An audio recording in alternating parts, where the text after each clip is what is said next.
Hello, I am ZHAO Chuang. Today, we will draw the skull of Baryonyx.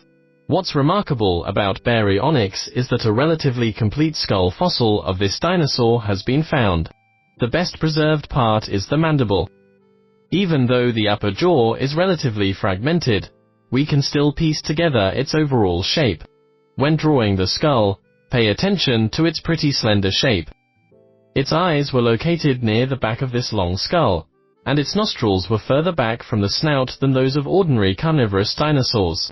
We should accurately represent these features. When drawing its teeth, note that its lower jaw teeth were smaller, denser, and more numerous than its upper jaw teeth. Now, let's get started. First, roughly sketch the skull's contour. Place the snout on the left and the posterior of the skull here. Let's outline the several openings in the skull. From back to front, they are the temporal fenestra, the eye socket, the antorbital fenestra, and the nostril.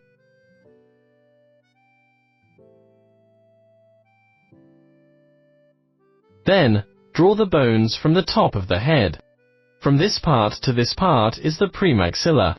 The premaxilla forms the front half of the nostrils and the tip of the mouth. The premaxilla is shaped like this, which forms a notch with the maxilla here. Then, draw the maxilla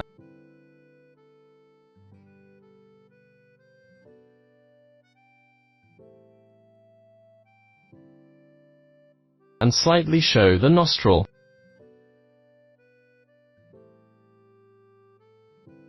The maxilla joins the upper nasal bone at this position.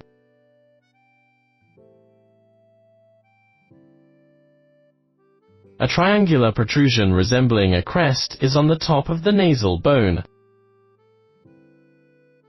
Behind the nasal bone is the lacrimal bone. The nasal bone, maxilla, and the posterior lacrimal bone form the antorbital fenestra.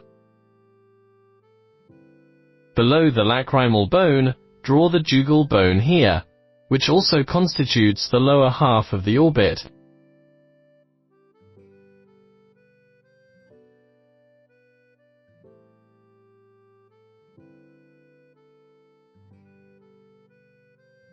Here is the postorbital bone, which is shaped like the figure 7.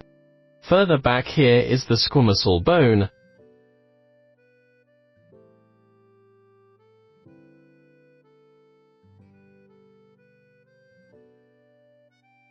followed by the quadrate bone. Connecting it to the front jugal bone will form the lateral temporal fenestra.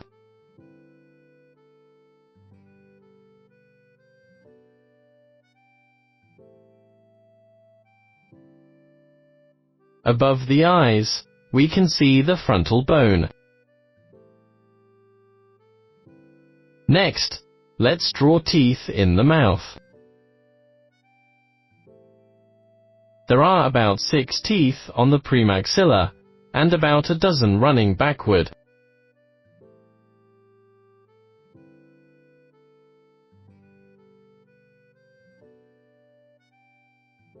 Then, we move to draw its lower jaw. The front of the mandible has a spoon-shaped protrusion corresponding to the notch of the upper jaw. The front of the lower jaw is relatively narrow, and the back is very broad. Each mandible is composed of 3 bones with the joint here. The front bone is called the dentary. Of the posterior 2 bones, the upper one is the surangular, and the lower one is the angular, also known as the lower angular.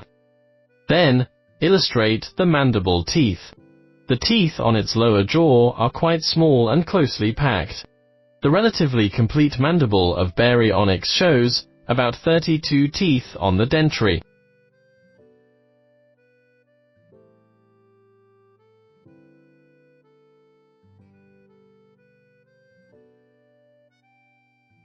Next, we will blacken the hollow parts in the skull, the eye socket,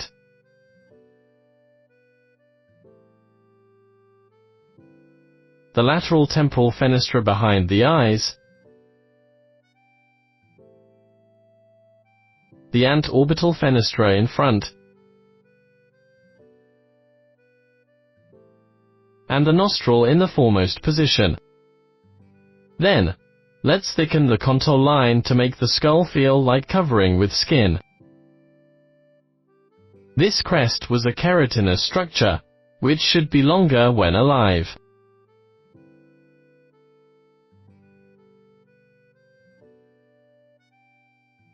Then, draw the skin or soft tissue that should exist between its teeth.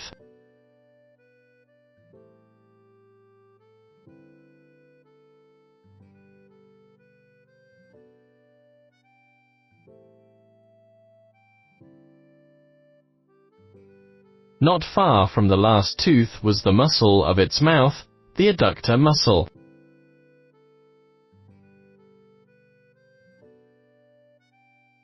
We can color the muscles in the mouth darker.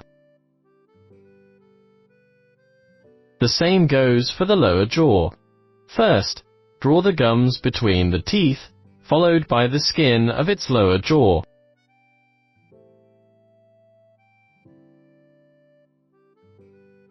Here, let's draw its throat. Sketch the shape of the throat. We can also fill this foramen on the lower jaw with black. Then, use thicker strokes to trace the contour of the skull. After that, we can relax and fill this area with black in large strokes. When filling, we shouldn't make the black too solid but breathable, leaving a bit white scattered.